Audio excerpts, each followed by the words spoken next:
क्या आप जानते हैं दुनिया का सबसे लंबा मोटरसाइकिल सफर किसने किया?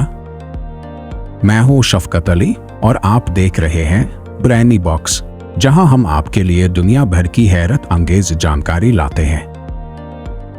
अर्जेंटीना के एमिलियो एस्कार्टो ने मोटरसाइकिल पर दुनिया का सबसे लंबा मोटरसाइकिल सफर किया, जो 17 जनवरी 1985 को शुरू हुआ और 2 अप्रैल 1995 को खत्म हुआ।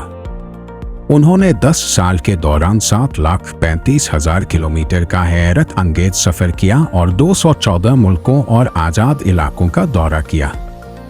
यह सफर उन्होंने अपनी होंडा गोल्डविंग 1980 GL 1100 मोटरसाइकिल पर किया, जिसे उन्होंने ब्लैक शहजादी का नाम दिया।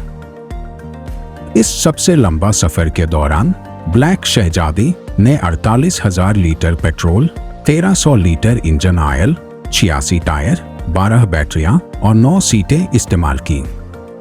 सबसे हैरत अंगेज बात यह है कि 7,35,000 किलोमीटर के इस सबसे लंबा सफर में सिर्फ एक बार इंजन की तब्दीली की जरूरत पड़ी।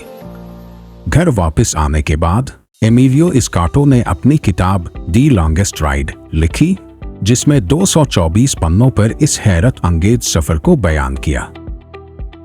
अगर आपको यह वीडियो पसंद आई तो अभी हमारा चैनल ब्रेनी बॉक्स सब्सक्राइब करें और घंटी के निशान पर क्लिक करें ताकि आप हमारी हर नई वीडियो देख सकें।